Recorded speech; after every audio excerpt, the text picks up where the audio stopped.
but fruits and vegetables are something shocking.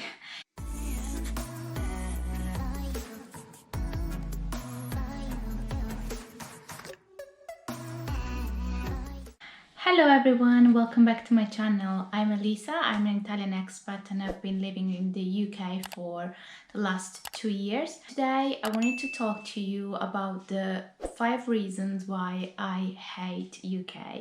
Obviously there is a reason why I am still in the UK. I don't hate everything about this country, so this is just my personal opinion, and I will be making also another video with the 5 things that I love about UK. So I hope no one will get offended by these videos, especially British people. So let's get started. So the very first reason why I hate UK, I know it might sound a little bit cliche, but it's the weather. When I came here for the first time, I thought it was nice because winters are not too cold, so the temperature never goes below 2-3 degrees. It's very rare, and in summer the temperature is actually really good because it doesn't go too hot that you suffer a lot, but it's always kind of chill. But the thing that I didn't consider into that is the rain, and the impact of the weather is not just that you can go outside, but it's really deep into like the culture of the entire country, because here in the UK, especially in winter, it rains a lot, and it rains a lot every day. For example, compared to Italy, where you can find there are some days where it rains a lot, but after a couple of hours or maybe after 1 or 2 days it will stop. In the UK it rains constantly. Obviously it depends also on where you are, but the rain is like something that British people have to live with, and this has a lot of impacts, for example in the way also people live in general, because there's not much you can do outside. And also, for example, planning a holiday could be really hard here because you don't know when it's gonna be sunny, probably never. And if you're planning something, there's a high risk that wherever you're planning will be ruined by some rainy days. On the other side, whenever it is sunny here, it's kind of an event. So people get crazy, everyone go outside, everyone goes to the pub, to the parks, everyone lays down in the grass, on the grass. So it's kind of nice to have the vibe, but at the same time my feeling is that I have to do something because it's sunny, and this will never happen soon. So if I don't like to do something on that day and that day happens to be sunny, then it might be a problem because I might not have another sunny day for, I don't know, 1 week or 10 days. So there's a little bit of pressure that I feel on myself that I have absolutely to do something. Another aspect that you want to consider when we talk about weather is that it affects your mental health as well. So having a sunny weather obviously can boost your energy level, can boost your mood, and if it's not sunny, and if it's not sunny for a lot of time, it could have a negative impact on your mental health as well as your physical health. So if you live in Northern Europe or in the UK, you actually are advised to take vitamin D, because otherwise your level will go very low, and that's what happened to me, for example, because I didn't take it seriously at the beginning and I didn't take it, but then I was lacking of vitamin D. So if you live here, you have to take it. And the other aspect you can consider, because you don't take as much light as maybe in Italy or in other countries where there's more sun, you can consider to buy what they call here a SAD lamp. So it's a lamp that gives you a lot of light, so you can kind of feel like recharged. I know it sounds a little bit sad because you have to buy a lamp to replace basically what the sun, the effect of the sun, but it's a good way to kind of overcome this problem. You have to consider as well the winter months in the UK are very depressive. Winter is very long here, and by winter I mean autumn and winter together. So it starts from August and then until, let's say, March. it's this whole period where you have a lot of darkness, so the sun goes down very very early, there's no light, it always rains, so it's a period of time where you can't do much outside. There's not much light, and it can be, many people really struggle with it because for your body and for your mental health it could be really really hard to cope with. Another thing that you have to consider, because there is a bad weather, is that you can't do much outside. I mean, British people are very used to it, and even if it rains outside, they will go without the umbrella walking like normal. But for other people, it might be a little bit unpleasant to do it. And so you have to consider that in general, usually, there's not much that you can do outside. And this will take me to my second point, the second reason why I don't like the UK.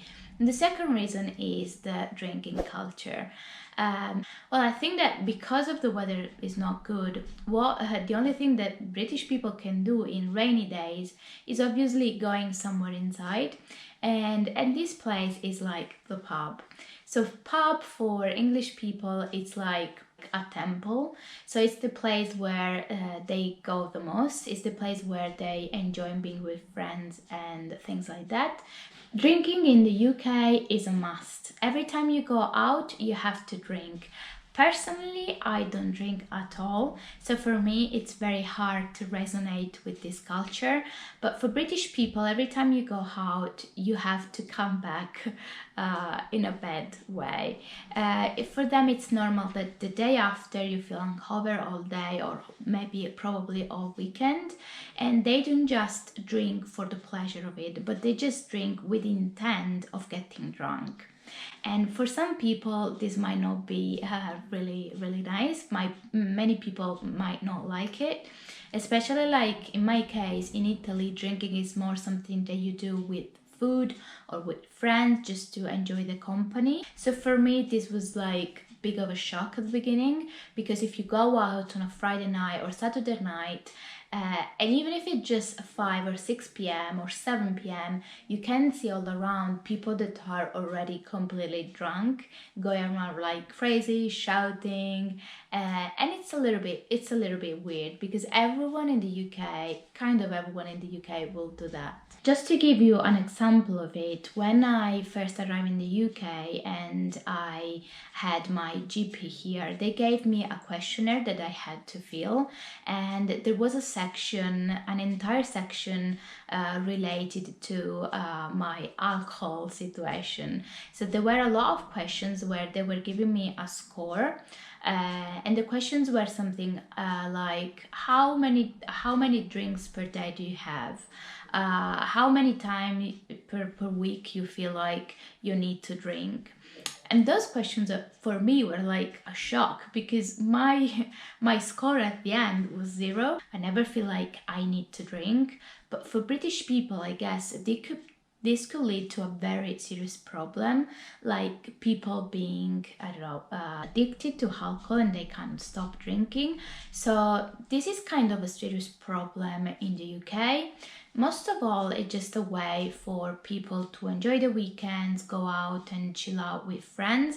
But if you expect to go out and have a conversation with British people during weekend, it's probably not going to happen, because it's not a kind of conversation where you share your personal stuff or whatever. It's more of a crazy night outside with your friends. So you have to get used to it. The third thing that I hate about UK, I know it might sound weird, but it's makeup. So one of the things that really shocked me when I arrived here was watching all these mainly women that were wearing makeup. I think the style here of makeup is a bit different from Italy. People really like to put tons of product in their faces, and sometimes if you see a picture of people with makeup and a picture of people without makeup, sometimes you can't, it's hard to recognize the person, because here it's like they paint another face on their face. And to me it was really weird, because I think for what I was used to, people just put a little bit of makeup, like the one I have now, it's just a little bit of maybe a lipstick or mascara. Whilst here in the UK, I think almost everyone will put a lot of makeup on, and to me that feels really heavy. It feels like another face, and I do not personally like it, but that could just be my opinion. Fourth thing that I do not like about UK are fruits and vegetables. I'm not talking about food, that's okay, we can talk about it in another video, but fruits and vegetables are something shocking. It's like they do not taste of anything for the majority of them. I've tried to buy them in the supermarket, and you can think maybe, okay, it's because you bought them in the supermarket, it's okay if they're not good. But then I tried to buy them from farm, directly to people that were just producing them. We have a joke with my partner, and we say, if you close your eyes and I'll give you something and you have to guess what it is, you can say, is it an apple, is it a pear, is it a banana, or all of the above? And your answer could easily be all of the above, because if you eat an apple, that could taste of pear, pineapple, whatever. It's terrible. Fruit and vegetables are really expensive, especially fruits. We find ourselves spending more for buying fruits, like for example strawberries, than meat. There was like 1 week where we spent £10 of strawberries and £5 for two big pieces of meat. So that's, for us, it's crazy, because in Italy I think fruits and vegetables are really cheap. People eat a lot of them, and it tastes much better. And the last thing I do not like about UK is plastic. There's plastic everywhere in the UK. The first time I've been to a UK supermarket and I paid attention on the amount of plastic that you can find only in a supermarket is crazy. Everything is packed in plastic boxes, everything. Even like if you buy vegetables like cucumber, you can find these giant cucumbers that are all wrapped in plastic, and everything is like that, especially like now in 2021, where there's a lot of talks about the environment and try to recycle and all this stuff. And here, not good enough. I expected a little bit more from UK. I think it's an aspect that here in this country have to improve a little bit more, because I think it's really behind. Also, for example, compared to Italy, there's not a lot of plastic in the supermarket, and even like recycling, you can recycle almost everything of what you buy. Whilst in the UK, a lot of products just get wasted. Even like plastic, you can't recycle plastic, and you throw away in a bin where everything goes, but you can't really recycle it except from like bottles, at least in the area where I am. So I think that could improve, and that could definitely change. Obviously, there are also a lot of other things that I do not like about UK, and we can talk about them in the second episode of this series. Obviously, there are many things I like about this country, and I'll make a video about it as well. But I hope you enjoyed this video, and I'll see you soon.